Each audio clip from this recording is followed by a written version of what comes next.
In this video, we're going to be covering calculations involving the formula you were introduced to in the last video, Q equals mc delta T, where Q stands for energy change, M, mass of solution, C, specific heat capacity of water, and delta T is the temperature change. So let's use this formula to calculate enthalpy change of a reaction. So look at this question. A student added 0.021 moles of pure anhydrous copper sulfate to 25 centimeter cubed of deionized water in a polystyrene cup. An exothermic reaction occurred and the temperature of the water rose by 14 degrees. The specific heat capacity of water is 4.18 joules per gram per Kelvin. The density of water is 1 gram per centimeter cubed. Calculate the enthalpy change of the reaction. So the first thing we do is calculate the energy change using our Q equals mc delta T equation. So the mass of our solution is 25 grams because the density is 1 gram per centimeters cubed and we have 25 centimeters cubed of deionized water. Specific heat capacity is 4.18 and temperature rise is 14 degrees. And we get an answer of 1463 joules. So energy change equals 1463 joules. Now we have to calculate enthalpy change. Now enthalpy change is basically energy change per mole. So we can calculate enthalpy change by basically doing the energy change, or Q, divided by the number of moles. So to calculate enthalpy change of this reaction, all we need to do is 1463 divided by 0.021, and we get an answer of 69,670 joules per mole. And what we can do is then convert this into kilojoules. So we get 69.67 kilojoules per mole. And that is our enthalpy change. Remember that this reaction is exothermic because temperature is increasing. So what you need to do to the answer of your enthalpy change is put a negative sign in front of it because it's exothermic. So this is where most people lose marks, so they forget to put the sign in front of the enthalpy change. Now, say you were given a question where you had two compounds reacting, such as this question. Calculate the enthalpy change for a reaction where 30 centimeters cubed of 0.3 mole copper sulfate was reacted with 0.02 moles of zinc, and the temperature rise was 10 degrees. So again, calculate energy change. So again, calculate energy change using Q equals mc delta T. So we have 30 centimeters cubed. So what we can assume is that this is then equivalent to 30 grams. So this is the mass of our solution, 30 centimeters cubed. So what we can say is that 30 centimeters cubed, obviously we're going to assume that the density is 1 gram per centimeters cubed.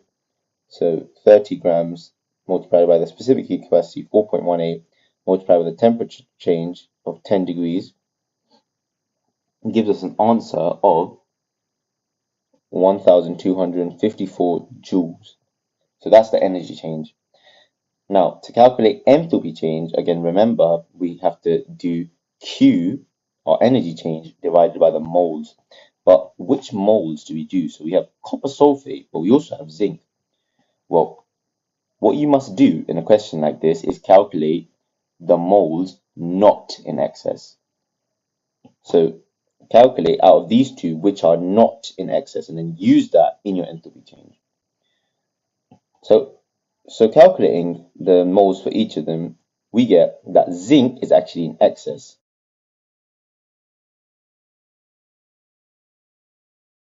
So in this question, the moles not in excess is copper sulfate. And the moles of copper sulfate equals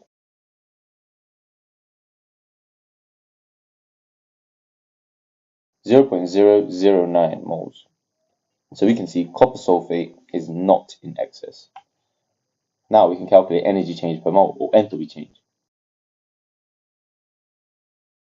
And we get an answer of 139,300 joules per mole.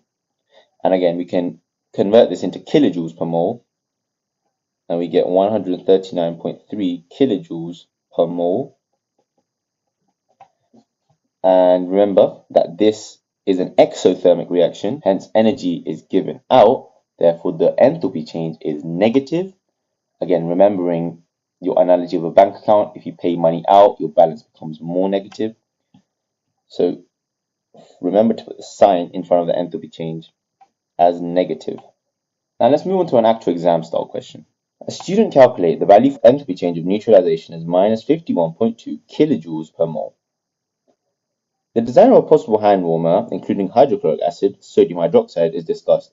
It's proposed that 500 centimeters cubed of HCl should be used in a sealed plastic container, and on breaking the tube, sodium hydroxide will be released, reacting with the acid to produce heat. A 40 degrees Celsius temperature rise was thought to be suitable. Calculate the heat energy required to raise the temperature of the reaction by 40 degrees. So all we need to do in this question is calculate energy change. So Q equals mc delta T. The mass of our solution is 500 grams, and specific heat capacity 4.18, and our temperature rise is 40 degrees. And we get an answer of 83,600 joules. Now we need to calculate the mass of sodium hydroxide. So to answer this, you have to know the formula for the reaction. So the formula for this reaction is NaOH plus HCl, NaCl plus H2O. So what we can do to calculate the moles of NaOH, we have to use our Q over moles equals enthalpy equation. And from the question, we are given that the enthalpy change is 51.2 kilojoules per mole. So what we need to do now is rearrange this to give us our moles. And we can see in the formula it's a 1-to-1 ratio between sodium hydroxide and hydrochloric acid. So the moles we calculate in here is basically going to be the moles of sodium hydroxide and hydrochloric acid. So we can calculate our moles by doing 80,600 divided by 51,200. And we get a value of 1.63 moles. So moles of sodium hydroxide is 1.63. So some of you might wonder, why haven't I put a negative in front of the 51,200? Well, it would just give me a negative value for the moles. And obviously you can't have a negative value for the moles. A negative value refers to moles used up in the reaction. Now we need to calculate the mass of NaOH. So we have our moles of NaOH, and we know the molecular mass of NaOH. So all we can do is use mass over mR to calculate the mass of NaOH. So the moles is 1.63, the mR is 23 plus 16 plus 1, and the answer is 65.3 grams.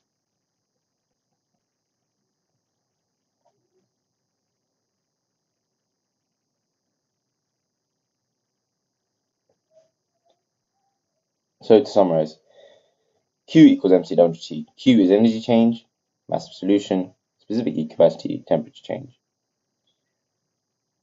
Q is energy change. Enthalpy change is energy change per mole. So remember this formula. And remember to put signs in front of the enthalpy change. So if it's exothermic, put a negative. If it's endothermic, put a positive.